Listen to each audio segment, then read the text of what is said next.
Unajua kwenye kila mtu kutoka kwenye lebo kuna mambo mawili au matatu. Sababu tofauti.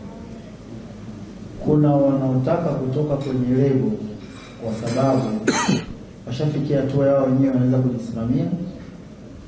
Kuna ambao wanatoka kwenye lebo kwa sababu lebo haiwawezeshi. Simeelewa? Kuna wanaotaka kutoka kwenye lebo kwa sababu lebo haitimizi wajibu wake. Haiwawezeshi wasanii. Kwa sana kama sasa ndugu yangu kama tumekubaliana hivi na hivi na hivi lakini unafanya hivi na hivi. Basi tabii mimi nitoke. Lakini kuna wasanii ambao wakitaka kutoka wanatoka kwenye lebo kwa sababu ushafikia kwenye mafanikio makubwa, wanaona sasa ilipo pana lebo mimi nashukuru tumeishi vizuri, sasa mimi nitakaanzisha changu mimi mwenyewe. Sasa kati ya watu wote wawili na mikataba yote ya lebo ina haki ya mtu anayotaka kutoka. Sasa inapofikia hatua hiyo inatakiwa yule kulingana na situation yake kuongea na jopo lake au na sheria. Hapo inakuwa hamna masuala ya uonevu, hamna kuonewa, hamna ni makubaliano yameingia. Kwa kama unahisi lebo kutendea yake, chukua na sheria yako, nenda mahakamani au nenda BASATA, taratibu zifuatwe kulingana na watu tunataka tukubaliane hivi na hivi, lakini mkataba wafanye hivi. Kwa mimi natakiwa niachiwe hivi kwa sababu alishindwa kufanya hiki na hiki. Na wewe ambaye ushaona mafanikio makubwa, ushatengeneza fedha, pia una haki ukitaka kutoka. Bwana tulikubaliana nimeshapata mafanikio nikitaka kutoka natakiwa nilipe hiki. Sasa nimefikisha hiki, naomba ni kilipe hichi ili niweze kufanya kazi yangu pembeni tofauti. Unajua kwa bahati mbaya zamani, nitakwambia kweli, zamani hata nchi na walikuwa wanaongoza hawakuwa wana pengine kujua uhalisia sana wa kwenye muziki unafanyaje, kwenye in terms of watu wanaanza kufanya nini, akafikia wapi, akapata nini na nini na nini.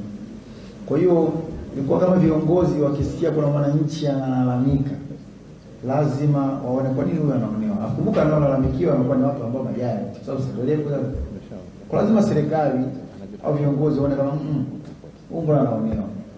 Lakini tunaishukuru serikali na hii ni wapongeze sana. Kwa sababu mimi ni miongoni mwa watu ambao nilikutana na hizo mwanzo na nilitumika kama mfano bora wa kuzungumza nao na kuelewesha kama jamani biashara zetu zipo hivi na hivi na hivi na hivi. Kwa kuna mtu kutoka kwenye hivi, kuna mtu kutoka kwenye hivi. Kwa mtu akija, msikilizeni muone kwamba na nyinyi mmeangalia kwa utokaji wa huyu hapana mwenye haki ni huyu. Kwa amekuwa akisaidia kuendesha hayo vizuri sana. Akai tu serikali upande mmoja tikisa umekuja msanii na kutoka kwa au toke hapana. Sasa ukienda kama pale BASATA na especially kama Dr. Mapana nampongeza sana, ni mtu ambaye anaelewa sana mambo ya muziki. Ni mtu ambaye anaelewa mikataba na biashara muziki. Kwa hiyo ukifika pale kulingana na uhalisia wako, aidha kama msanii ana haki, msanii anapewa haki yake. Aidha kama lebo ina haki, lebo inapewa haki yake. Lakini miongoni mwa vitu ambavyo wananchi lazima watambue na wafahamu ni biashara. Yaani watu wakishaingia, aidha mtu unajua sasa msanii unajua kitaka kusaini mara kwanza anakuwa yeye anakusaini tu. Sisi tusharudisha watu na kibao pale. Shakuja mtu anataka kusaini, mimi ni saini tu, anambia kaita familia yako hata mzazi wako. Si pala sasa mpaka tunawarekodi kabisa saini tu. Mimi na bibi mkuu wake kwa pembeni. Fulani bin fulani nimesaini mkataba huu. Nimeridhika, nimeusoma, nimeridhika na mwanasheria wao kwa pembeni. Ili baadaye mtu asiseme kama unajua hiyo kibinadamu. Lakini uhalisia ni kwamba inakuwa ni mikataba ya kibiashara na sio kama lebo kimsingi na kweli wanakuwa unajua mtu lake angeweza kuipeleka kama kwenye kulima mahindi, kwenye kuvuna mchele. Lakini mtu anaona kama wacha niekezee kwenye muziki. Kwa sasa naye sio kwa sababu kawekeza akawa pia ana makosa anafanya afu msanii akitaka kutoka au akitaka kuleta bilingi ya mwana msanii ana tatizo hapa. Kwa sisi kama lebo tunatakiwa tufanye majukumu yetu. Na mimi nikiudi sasa sisi kama wanamuziki tunatakiwa tufanye majukumu yetu. Ili inapofikia tu kama mkataba kila mtu anakuchukua njia yake, taratibu ifuate. Kama lebo anatakiwa kumlipa msanii au kama msanii anataka kulipa lebo, kila mtu ameshakisha vizuri. Sasa pia wananchi wanatakiwa walielewe hiyo. Na sisi kama wana muziki, lakini pia sisi kama lebo inapotokea bilingi, kila mtu anataka kuwa nje.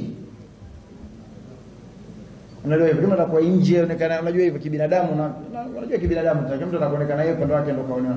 Kila mtu ana mimi ndio niko sawa, mimi ndio niko sawa, mimi ndio niko sawa. Akihitimishwa yote BASATA baada kutoka hapo anaenda kwenye kama mahakamani wanamaliza pale pale. Kwa watu wasikimbie sana kuhukumu watu mpaka baada ya BASATA wenyewe pamoja na mahakama kuona kama bwana tumekubaliana katika hili. Sawa. Diamond ni mwanga sana kuongelea masuala haya. Labda nikwambie kitu kimoja. Mkataba wa muziki, na kupenda mifano kabisa. Kawaida ya muziki, mkataba, ile investment yako ukiweka, unatakiwa kwanza urudishe investment yako, alafu ndio ugawane kinachopatikana baada ya kurudisha kile ambacho ulichoinvest. Ndio kibiashara hivyo hivyo. Lakini Wasafi sawa. Yaani ilivyo kwanza. Hapa ni kuwekea watu wasichokijua. Mkataba yote ya dunia ilivyo. Sio tu kwanza kurudisha nje. Unaposaini mkataba wote wa kimataifa kwenye masuala ya kimuziki. Cha kwanza ilivyo, pesa imeingia milioni. Inatakiwa lebo ichukue faida yake kwenye milioni kwa. Kama nikubaliana 50 chukua 50 yake. Alafu kwenye ile ya msanii ndio wanakata investment. Sio unajua kwa nini? Ndio unakuwa unaelekea huko. Hata mimi nimesema kwamba wanatakiwa wakati investment hiyo afanye na mbaya wale kwa Marekani. Sasa ndio maana nataka niweke ili mlipeleke vizuri, si ndio? Kwa unaingia mkataba makubaliano 50-50, si ndio? Ina maana imeingia milioni. Katika milioni inaingia kwanza nachukua mimi 50 yangu. Mimi ndio nimeinvest, nachukua 50 yangu. Alafu anairudisha hela ile ambayo investment ni wewe ile 50 yako, sio kwenye 50 yako. Sio, umeelewa vizuri? Ndio mikataba yote duniani hivi. Sasa nakupa mkataba wa Wasafi ukoje? Mkataba wa Wasafi ulivyo. Sawa? Imeinvestiwa 100. Ikiingia 100, msanii anachukua 40 bila kurudisha chochote. Katika ile investment 60 inatakiwa kiingiwe. Ukiangalia mpaka tukigawana ile 60 wenyewe, anapata faida nani? Mbona ndio pole? Sijui mimi nzuri. Na mimi baada ya hapo nikamwambia Diamond, mimi hii biashara unachofanya ni kazi kama NGO, sipona ukiandika Wasafi NGO ya wasanii. Kwa sababu hakuna faida tunapata wao. Kwa sababu leo anakuja msanii ana hit. Nyimbo anapata hela. Anaanza kuchukua hela, sisi tumekaa pale uongozi tukomiza vichwa na pata pasenti 5 au pasenti 10. Yeye kachukua 40. Tumemtoa huko. Harudishi hela yote hapa. Sasa inakuwa ni alafu mtu anatoka hapo anakulalamika. Sasa kuna msanii hapa Tanzania ameacha muziki kabisa. Alienda mtamtafuta wewe, mtamgoogle mtamtafuta. Sitaji jina. Alienda kwenye level za nchi. Akajua tutafanya hivi, akachukua hela. Baada ya kuchukua hela akaiona ni ya kwake. Kwenda kuinvest, akainvest kidogo, ingine katumia. Baada ya kutoa kila nyimbo, watu wanachukua hela zao. 18 kwa chukua. 18. Anachukua 18. Lebo inachukua 82. Lebo inachukua 82. Kaacha muziki, kaona bora niache muziki kwa sababu hamna tena.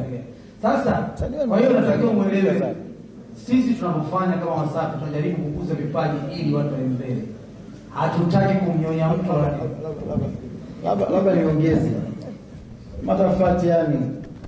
Nadhani ukikaa na wasanii wao wenyewe wenye haki atazungumza. Wasafi, kama mimi Diamond sitegemei la msanii yote. Wao wenyewe wanajua nguvu ambayo wanaweka kwao.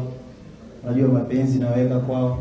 Wanajua love naweka kwao. Wanajua energy, fedha nazoweka kwao. Tumi tu naona kama ni ukijana katoka hapa, chanimpushi, familia, love. Sasa wakati mwingine na Wasafi sikudanganya, ukiona mtu nimemtoza hela, ujue huyo kanivunjia adabu. Naona kama wewe nimekufanyia hiki na hiki afu anafanya hivi. Nimekukosea wapi? Basi pata contract. Lakini watu wote ambao sikuishi nao, na mtu ambao kwa sababu mimi sitegemei hela ya wanamuziki wa lebo. Wao wenyewe wanaelewa. katika income zangu haifiki hata 0.1, 0.5 ila wanaelewa. Mimi nachukua ndugu zangu, familia yangu, yani hii ni familia yangu. Ndio mtu akinikosea naumia, kweli okay basi sawa. Na ndio maana unakuta mtu kama Mbosso, mimi sitaki nipata shilingi kwa ndugu wangu. Mbosso tumeishi vizuri sana, ana discipline, ana adabu, nampenda, nipenda, tumeheshimiana sana. Na sikudanganya, kama ningetaka hata bilioni 2 ningechukua. Unajua Mbosso anapaswa shilingi ngapi sasa? Milioni 50 hiyo. Kwa katika milioni 50 kama na 60 pena maya langu pale milioni 30. Na kiasi usomona na shule. Kuna maana zile 30 zangu zilikuwa nazisoma. Lakini mdogo wangu mimi nakupenda, tumeishi vizuri, umeniheshimu, hatuja kugombana, hatuja kubishana. Kwa nini wewe sasa hivi ushafikia hatua ambapo unaweza kufanya jambo? Kwa nini kulete mbaya? Kama umeamini unaweza kuanza vizuri, sawa. Kwa miaka sasa basi mimi nakuuliza, na kwa basi yeye alikuja kwa tayari Mbosso kunipa pesa. Kama bro sasa nataka nifanye kama mdogo wangu. Mimi sitaki shilingi kutoka kwako bwana. Mimi tumeishi vizuri, mambo vizuri kama Lava hakunifuata kuniomba mimi atakutoka. Nilimpigia simu Kim, nikamwambia Kim, ongea na Lava kama angependa naye kuanza kujisimamia, mwambie aje nimpeleze. Lava ni miongoni mwa wadogo zangu ambao wanajua yeye anajua nampenda. Na watu wengi wanaanza kwa mtazamo kwamba lebo ya Safi aimpushi si Lava. Hapana. Unajua sisi tunafanya kadri Mwenyezi Mungu atubariki. Lakini mengine ni Mwenyezi Mungu. Inawezekana mtu kampushi kadri unavyoweza, kama Mwenyezi Mungu mwenyewe anaona hapana, natakiwa yeye hapa afu baadaye aende hivi. Hata ufanyeje? Hawezi kuwa mnachotaka nini? Ni kijana talent Lava, anaimba vizuri, yani ana juhudi, anaweza creative, anajituma. Nilikuwa na nyumbani pia jana. Lava alikuwa na mara nyingi sana watu wasichokijua.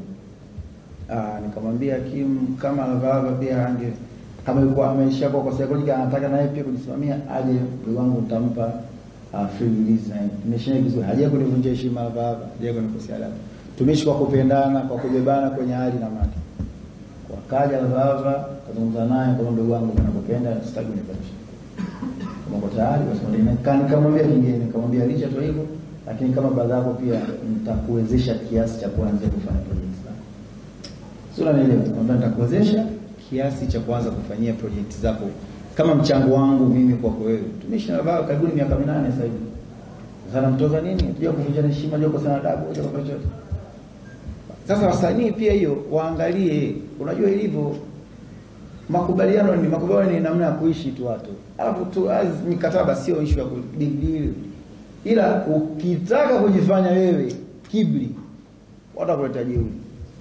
Ndio nakumbuka iko hivyo tu. Basi.